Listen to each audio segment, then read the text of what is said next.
Ready, and we are now recording. So here we go. Welcome to the Extreme Leadership Podcast. My name is Scott Kress, your host. This is where we explore the topics of leadership and team building through the lens of high mountain and polar expeditions. Today, we are excited to have Ade Hawkins joining us. Ade is an uber experienced leader in many different extreme environments. Ade began his career in the military and spent 40 years gaining experience in a wide range of environments and tasks. He's also guided many different groups on adventures and adventure expeditions around the world. Ade's vast and varied experiences have given him unique insights into leadership and teams. I'm so grateful for Ade for joining us today. So welcome to our podcast, Ade. Hi, Scott. Thank you very much for having me here. Thank you very much. Yes, welcome. Yes, you were telling me you're hanging out in Edinburgh right now, and so you have had a lot of interesting experiences over your career, both in military and in the civilian world. So maybe before we get into talking about leadership and team building, team performance, let's spend a bit of time to get to know Ade here. So can you tell us a bit about your background, your life as a soldier, some of the experiences that you've had in both the military and civilian world?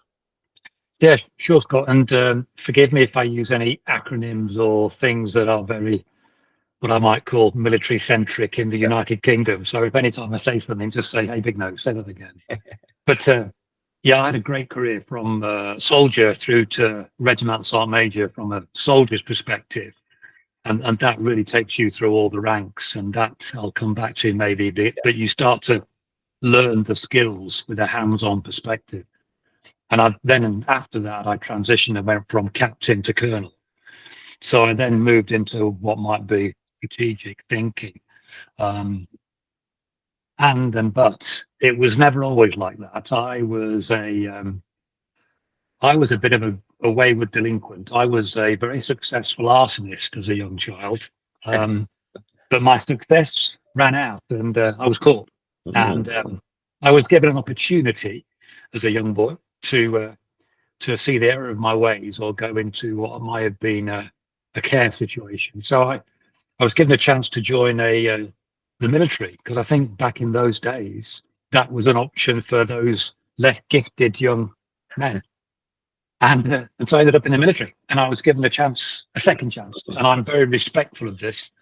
I was given a second chance at being somebody, and I joined this junior leaders academy, and it gave me a tribe, and I really landed there and flourished in it. And so that was me getting into the military, pushed, pulled. I'm not quite sure how you describe it, but it was something that I embraced. And I served from the era that people may remember from the Falklands War, all the way through all of the Cold War, and then into the major conflicts of the last 3 decades at least. And I finished in the military in 2019. And my last job, I was the lead crisis planner for the Scottish government dealing with COVID. So I'd gone from a no-schooled individual as a soldier through to supporting a government at the highest level. So I was quite pleased and maybe reflectively quite proud of that. But at least I think it was those experiences that's definitely given me a background. But I would say that the military that some people may understand, see from the television and the snap bites, the small bites of exposure they get to see, in my experience, it's a bit off-piste. It doesn't quite reflect the reality I had. And my career, it had 3 really massive influences. There was my operational bit, my outdoor education, that I think we're going to come on to a bit more, and then my training. And those 3 elements I really loved, whether I was in the war fight, out on the mountain, or helping people learn skills. So there were the 3 passions I took from the military side of my career. So that gives you a kind of roundup of where I was. And it's amazing when somebody finds something that fits for them. I struggled as a youth as well. I didn't have any run-ins with the law personally, but not very keen on school, not really going any place. And for me, it was discovering climbing, rock climbing. You know, when I discovered climbing, it changed, my whole life changed. All of a sudden I became passionate and focused, and everything else got better. And so I think it's great when people are able to be exposed to something that fits for them, and it really changes the whole trajectory of their lives. So for you, you know, the military, you know, gave you that path, and so since you've left the military 2019, what is your focus these days? So I've kind of, well, there's two parts to this. Is that post Brexit, the chances to live into Europe or to travel in Europe for a year and retire and travel around have somewhat been curtailed. And so, and at the same time, Jenny, my girlfriend, and I really wanted to be in nature. And whilst we were both working in Antarctica, people would talk about a place called Finse, Finsc in Norway. And we heard about this place called Finse, and because we're both daft as a brush, we said, well, let's go. And Jenny went first and said, you've got to come over here. And we now reside in Finse most of the time. We have a guide company there. We have a leadership company there. And all of a sudden, we're there. So without really planning anything, we've kind of found ourselves relocating for most of the year in Norway, and enjoying the Hardanger Plateau and enjoying all the things it brings. So I want to hear a bit about the guide company, what you do, but also leadership company as well. So start off with the guide company. What do you do? What's your focus on the guiding side of things? That's mainly Jenny's lead. I'm a support guide for that. And that is really taking people on what is a Norwegian journey. Nice. Using the hut system, doing pulk carriage, winter camping, and really existing in what might be seen as that polar minus environment. And actually what is really interesting, and I think we're seeing this more and more, is people coming out of the Alps. They've done the Alp skiing, and now they want to maybe test themselves a little bit more or find something novel and interesting. And so the focus of the ski element is that, the guide element is that. That and glacier travel. We also do the glacier travel in the summer. So, when you were in Antarctica, what were you doing in Antarctica? So I was looking after what was the COVID protocols with one of the tourist companies down there. Just a wee spell, just helping them from my COVID experience in the Scottish government, and then supporting what was keeping COVID off of the ice for a wee period. Yeah. And your leadership focus, what are you doing with that? So I'm a firm believer, I think we'll come on to talk about this, that if you can develop character and you can use the great outdoors in some way or another, and the Scouts and Outward Bound have been doing this for years, but grown-ups seem to have lost the ability to go and play outside and learn from it. So my leadership company, the Free Loves Leadership, is really about getting people outdoors, giving them a chance to explore what they're about, then they can explore what the team's about, and maybe learn a little bit about themselves and take that forward into their leadership journey. Yeah, that's very much like the Outward Bound model, and kind of where I got my starting point in whole leadership and team development side of things. And as you say, adults, it's very difficult, and I hope you're getting people out there, because I find here in Canada it's very difficult to get people out to do these wilderness-based leadership development and team building programs. I used to do a lot of it back in the the 90s or so, but people are not as comfortable or keen to get outside and to get dirty and to get sweaty and to do things that are hard, but it's such an amazing personal learning experience.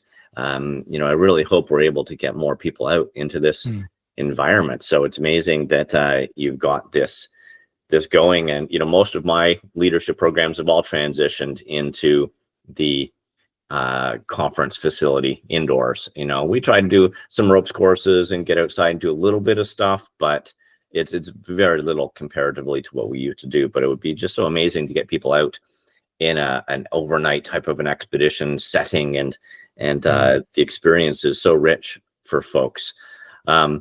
So you're a lot of your learning through the leadership side of things came from the military. And how do you see, well, actually, before we get into that, favorite environment to adventure in? Do you have a part of our planet that you find drawn to? Yeah, this is going to sound crass, but I've kind of played in jungles, deserts, polar. I've played in all of them. And the answer to the question is I don't have a favorite. But I'm going to quickly answer that in a different way. Yes. Is that the place I am happiest always depends on the people and the team I'm with. And so I think I could be in a cafe in downtown Edinburgh and be as happy as I might be up on the mountains, depending upon the people. Yes. That said, if you held a gun to my head, which is not very kind, but if you held a gun to my head, I think I would be looking for a snowy plateau and a pair of skis. Yeah. That would be where I'd aim for each time. Yeah. And I think conversely, right, if you have a group of people that are not working well together, not getting along, any location can be a bad location. Right? I think if ask any commercial guide, and he's going to give you a list as long as your arm. Yeah. I've had some, just horrible experiences. I've had some amazing experiences, and I've had some horrible experiences when I've wanted to quit guiding. And I've almost lost my faith in humanity, but then it always seems to be rebuilt somehow. Or I don't know, maybe it's my addiction. I keep coming back and looking for that next experience and hoping it's going to be better this time. Yeah, really. Yeah. So let's get into leadership and team building now. You've had a ton of opportunities to build teams, a lot through your military, your very varied career through lots of different roles in the military, lots of different regions around the world, and lots of different positions and as a team member or part of the brigade, or I'm not sure exactly the military term, and also in a leadership role. So let's first get into leadership. So is leadership skills, people who are effective, good leaders, do you think these are we born with certain skills and aptitudes, or is this something that is learned and trained? It's a great question, and you may have heard my eyes roll in the back of my head at the thought of people being born with it. And interestingly, so I spent a bunch of time teaching at the Royal Military Academy at Sandhurst, so teaching the next generation of young soldiers, young officers, sorry. And one of the recruiting pathways, in fact, the major recruiting pathway for the British Army, is the universities. And if you follow the logic of, thank goodness that all of the leaders went to university because they're the ones that are joining the army. So if you didn't go to university, you can't have a leadership bone in your body. Okay. That's a struggle to lay out logically for anybody, and definitely is for me. The irony is that one of my jobs in the academy at Sandhurst was to take people who had been selected from university to be officers but didn't quite have the leadership traits, and so I used outdoor education as a means to develop them. And what I think is quite fundamental for me is, way back in World War II, there's a guy called Lord Roallan, and he was given this onerous task of taking the second 11 who hadn't been killed on Dunkirk or other places and making them into leaders. And he did that in the Highlands of Scotland through outdoor education. And the Scouts do it, and everywhere else where you do outdoor education as a leadership function. So anybody, I think, who says that they are born with the traits of a leader is definitely surfing a vanity and ego wave. And I think that's one of the myths to dispel for many people, is that we can all lead. We just need the help and training to get us there. And different people are going to have different styles and different approaches, and it's not about one way of doing things. Yeah, really. So this kind of takes me, and having not had military experience myself, and as you say, sometimes the what we see about the military in on the TV. Sorry, my phone is ringing here. That'll stop in just a second here. What did you learn about leadership through your military career? And then I guess, what have you taught? What do you teach? What did you teach about leadership in your military position as well? Not a big question at all. That really is it. Yeah. I think my first observation is a mischaracterization, and that's leadership and command. And take the military out. You can have great leaders, you can have great commanders, whether you're working for a telecommunications company, a shopping channel, or the military. And I think what some people see in the military is a commander style, where you tell people how to do their work. And if you're in a transactional leadership role, do this or this will happen. And I saw that very, very much in the early 80s. But I think I think it's easy for people to mischaracterize what they're seeing and thinking that that's just a leadership style, when it's actually more of a command style. Leadership, and what I learned in the military, is that leadership is much more about defining what we're going to do and then giving people the freedom to define how they're going to do it. If you're going to employ smart people and tell them how to do their work, then you're going to lose them. I think that's been expressed by many people in different ways. So I definitely feel that one of my early learnings was distinguishing when command is needed and when leadership is something. Yeah. And the second thing I would reflect on, and there are three things, but my second thing is the position that leaders take. And I mean almost a physical position. I think quite early on, leaders are very good at being hands-on and right at the front because they want to demonstrate they can do it. They feel that they have to be there. Yeah. And they find it difficult to step into the middle or even get to the back of the bus and just let the guys and girls run the show. They don't need you on their backs. And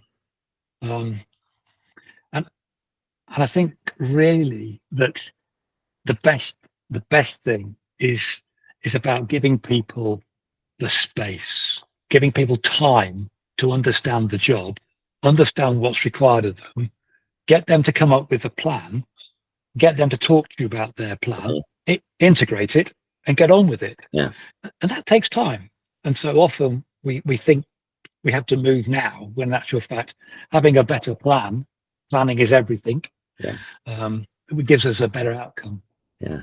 I think, that's how you're describing this is contrary, as you say, to what a lot of people believe to be military leadership. A lot of people believe it's the commander barking orders and the everybody else without thought obeying the orders and not having any input into strategy or design or application or whatever. So have you seen an evolution? Like, we've definitely in the civilian business world, we've seen an evolution of leadership approach, leadership style over the last 20-25 years or so. Did you see something similar in the military?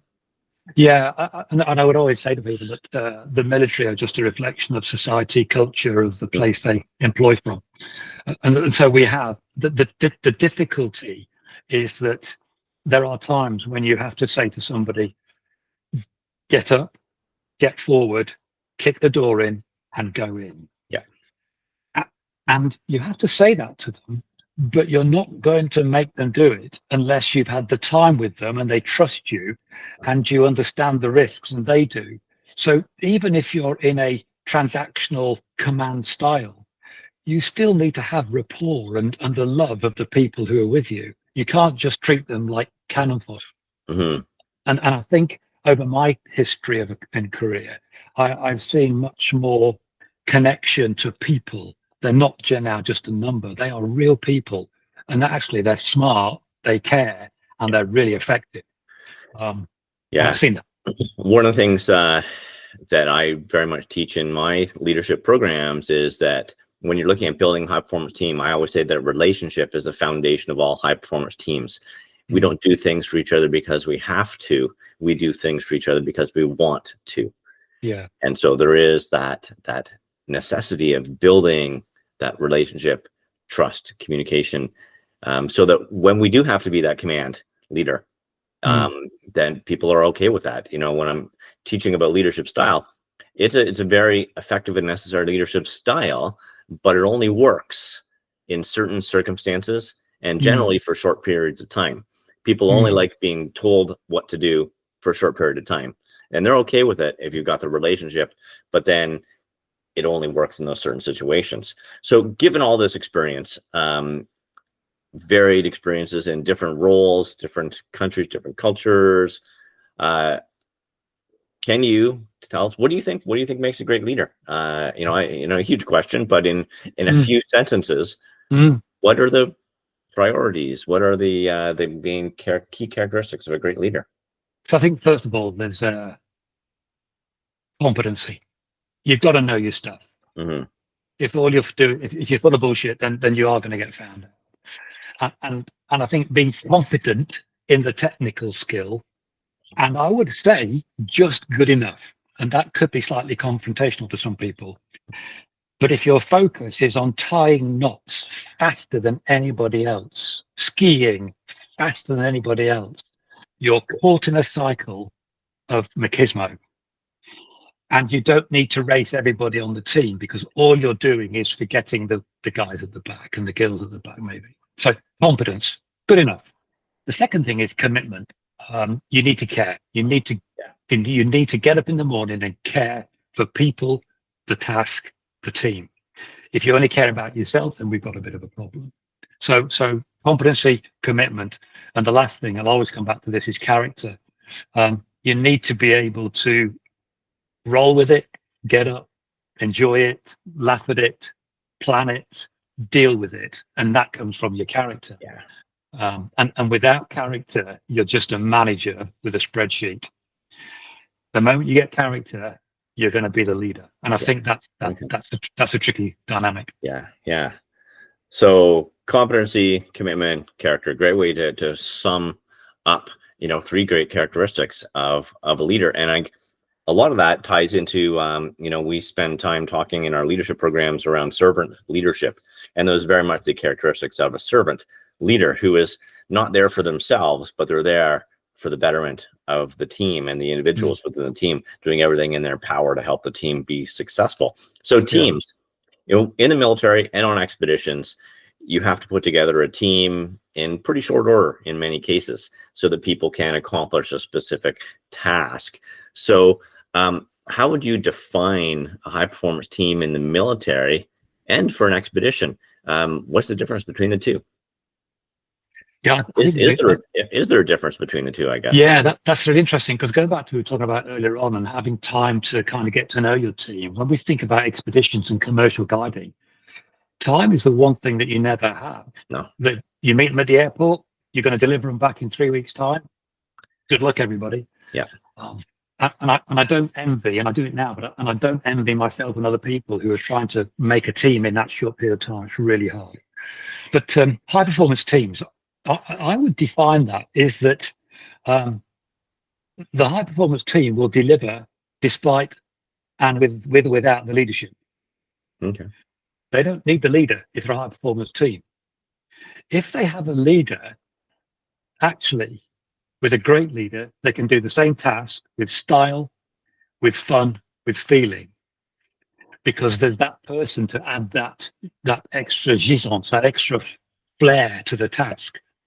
But high performance teams, really, they just need to be given the slightest of nudges. They don't need to be hands-on, fully led. And I think that's what I would define them, be it in the military or on an expedition. Yeah, there's an old saying, and I'm going to very roughly paraphrase this because I don't remember it, but it's something, talking about the great leader is the one who you don't even know is there, basically, right? They are not at the front. They are not, if you walk into a group and often in some leadership environments, expedition leadership environments, you walk in and you know instantly who the expedition leader is, right? Mm. They stand out. They've got the big ego, and they're wearing the fanciest, newest clothing, and everybody is gathered around them. And then there's other times when you walk into a team and it's like you have no clue who the leader is, and it's very different, leadership styles, approaches, philosophies, or whatever. So, what do you think then are the keys to creating, developing, managing, leading a high performance team? I don't care, we're talking from military or from expedition experience. What are the keys to creating, developing, managing, leading a high performance team? How do you make it happen? Yeah, I think that's quite a hard one, and it's very situational. But I'll kind of give you a bit of a list of what always rattles through in my mind actually. And the first one is it's about sharing stuff, good, bad, and ugly. Share it, because once you share with people, they'll share back, and then you start to understand more and more. I think being humble, get off the ego box. When the door opens, the ego shouldn't go in first. It shouldn't be going in at all. The person, humility should go in first. I think remember that every day is a school day. Everything we do, we can learn from. We might not like it, but we can. I think we need to, as leaders, work out the what, and then make a plan, and then socialize it, and then listen, and again hear the criticism, and then reshape it. I do believe that we must learn how to delegate, and this is something that I think on expeditions can be harder because we don't know who to trust per se. And one thing that we were talking about a minute ago but didn't quite touch on, in the military, it's about creating succession.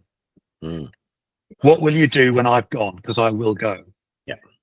In the role of a guide on a commercial trip, I don't think we ever think about the case where the guide is going to be the casualty.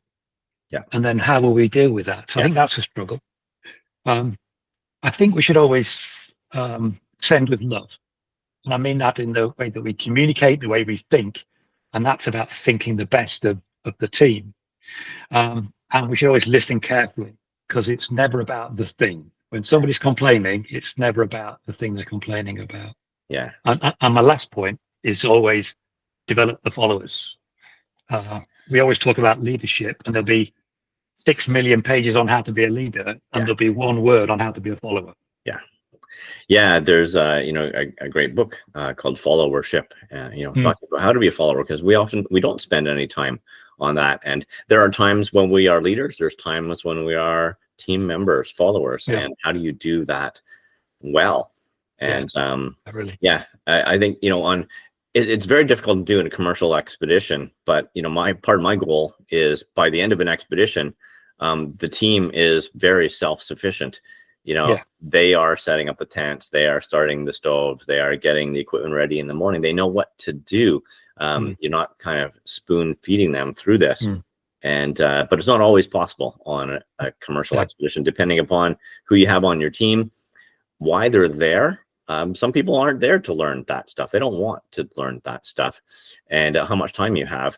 But as you were talking about ideal teams, one of the things that made me think about, I don't know if you are familiar with the book The Ideal Team Player by Patrick Lencioni, right? And they talk about being hungry, humble, and smart.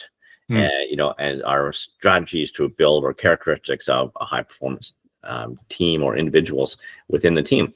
So I always like to hear some stories, and everybody likes to hear some stories. Can you think of a story where teamwork made the difference between success and failure? Could be from military, could be from expedition, but the team really came together to make the difference.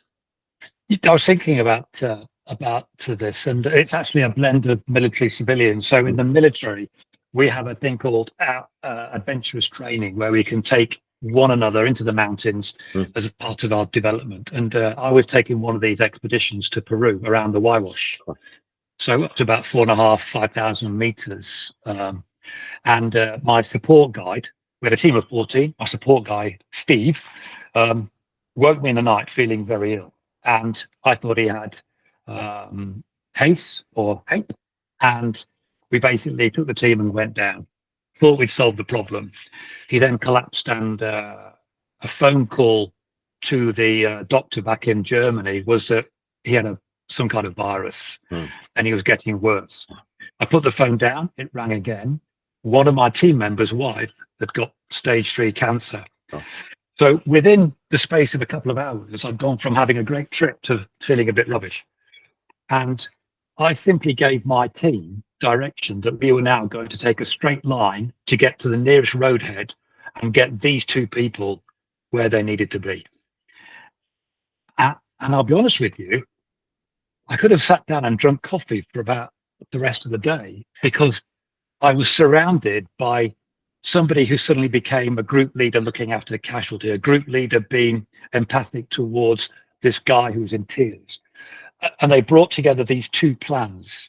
We then managed this group of people, and over 40 hours, we'd bought 5 horses because we'd tied Steve onto a horse because he couldn't walk.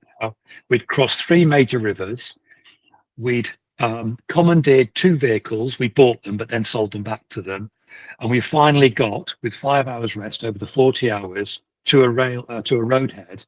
We'd put Steve in the back of a taxi with 3 minders, got him to hospital, another taxi, got this guy to his wife's bed within 72 hours of the phone call. And it all seemed like a really well-led trip. But it wasn't. It was actually a team just corralled. Yeah. And I often kind of look at it almost with a tear in my eye and go like, geez, man, all I had to do was just be there, and that team fixed the problem. Yeah. So that for me was a little bit about, if you like, I surfed the effect of what we did the week before. Yeah. I didn't have to do anything on the event. Yeah. I was cashing in the check, if you like, of the teamwork the week before. Yeah, when you've laid that foundation, and then when something needs to happen. And the great thing I find about your story, and I've experienced it myself as well, when you have this group of people that come together for a common purpose, they're committed and they're passionate about the outcome. And it is amazing what they can do. I had a very similar experience back in my early Outward Bound days, when we were many days into a river canoe expedition, and my co-leader injured his back to the point where he could no longer paddle or no longer walk. And it had taken us like 5 days to get where we were. And I told the crew, was like, we got to get him out. And we basically pushed for 24 hours and covered 5 days worth of journey in 24 hours. And the team was so amazing. And because they had a purpose, they were committed, and there was the passion around. They were emotionally connected to what they were doing. And it's amazing what people can accomplish when that's the case. One thing I would say on that is, and taking both of our stories there, when I talk about character, and it can often be a question of, what do you mean by character? Each of the people that we experienced on those 2 narratives had a character and a characteristic that they shared with everybody else. Yeah. So there was a teacher, trainer, learner learning going on out with what was the core problem.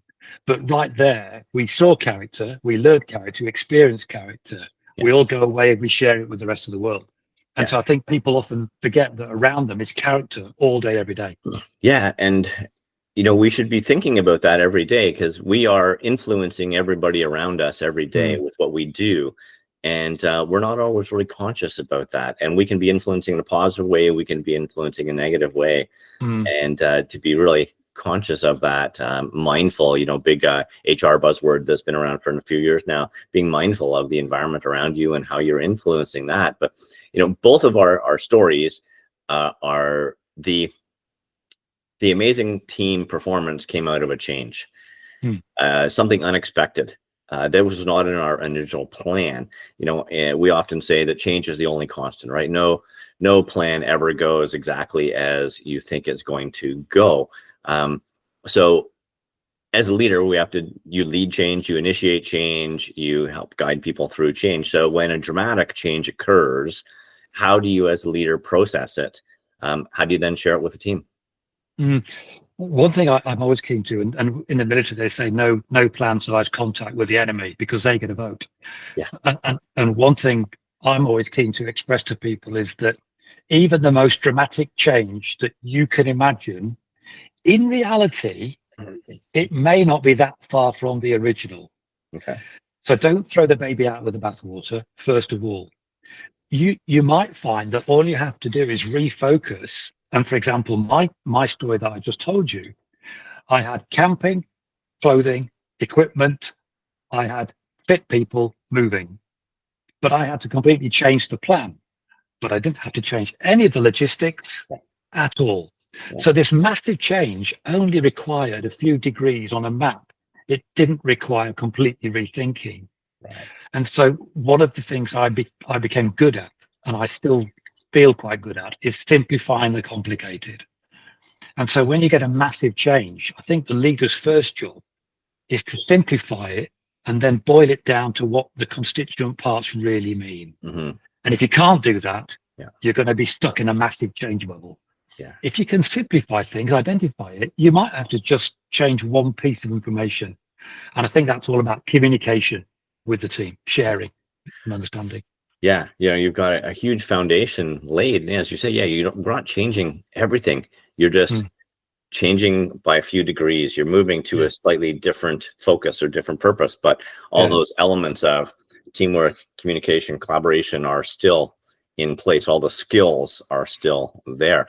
So in order to survive through this constantly changing environment, people have to be resilient. You got to get up and keep on going. Even if you've had a horrible day, you're tired, you're hungry, you're thirsty, but you can't get to your end point, whether that be the top of a mountain, whether that be the South Pole, whether that be a trailhead with your team. You have to be resilient. So what do you think, what has helped you to learn resilience, to be resilient? How do you develop that? How does a person develop resilience? Yeah, it's a good question. And I think that's one of the holy grails for maybe outdoorism and leadership. How I feel about this is a phrase I don't know where it came from, but it's definitely from a film of quote unquote, "This too shall pass." Yes. And remembering that it will pass. And there's always a dichotomy for the human to think they have to perform all the time, particularly for men. And if they're caught in this real crap storm of just stuff going on, this is a training opportunity. So if I'm going to train from it, all I've got to do is survive. To survive, I need to have 1% better than nothing. Yeah. So we can all do 1%. Yes. So I will survive. If I do 5%, I could be on my feet. 10%, I could be running. And so I think it's the acceptance that it will pass. This is a chance to train. I've only got to lift up a little bit.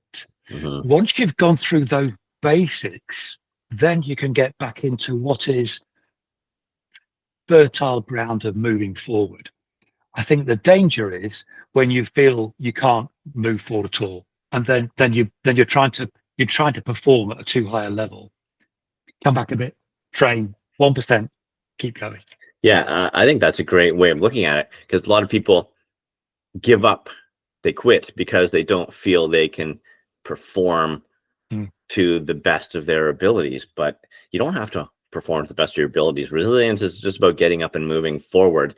Even if you look bad doing it, you feel crappy doing it, you're still making progress and not worrying about perfection. Yeah. I would counsel people to, if I go back to the Instagram of 1980, which was a fuzzy Polaroid stuck on the bar wall. Yeah. The picture was the ugliest, grimmest face that you might pull getting over an obstacle course. And we should be proud of those moments where we feel like we've dragged ourselves up and over rather than trying to look beautiful just with a camera. Yeah. So another story, people love stories. I love stories. Do you have a story, whether again be military, be expedition, that really focuses on resilience? How people are resilient through significant change? Something that comes to mind? Yeah, at the back of the 90s, it was a pretty busy time to be a soldier. It's fantastic fun, really great fun. And there was a period where we were training to fight into Kosovo. And there was a lot of UN work going on in the background, resolutions and other stuff. But I was a senior soldier for a squadron, and I was trained to teach them battle skills. And I was teaching them how to fight. And we were training to fight. We were training for what was a real combat operation. And this was going pretty well. And that comes with technical skills, weapon systems. It also comes with an emotional management, and it also comes with the grit of being able to close and kill the enemy. So we were trading this in. And I got a call, I got an email and a telegram telling us to stop that and go and build a refugee camp. Okay. And in that moment, I watched and I had to give the orders and then give the team the space to go from a very specific set of skills over on the left side, come right across to the right side and be empathic to a bunch of displaced people who had nothing left except a suitcase. And we built in 72 hours the 7th largest city in the region out of 10. We housed 38,000 people. Wow. And I watched this team go from being able to close and kill the enemy to grown men crying at carrying a dead baby from the arms of somebody who's carried it for the last 2 weeks. And I watched them deliver water and food, the sanitation. And then I watched this team get the refugees to build their own governance system. They managed the camp, and all we were there for then was to provide them the logistics to get it running. And again, I watched my team have to shape their minds to become very empathic and to really understand what it was like to lose everything and feel under threat.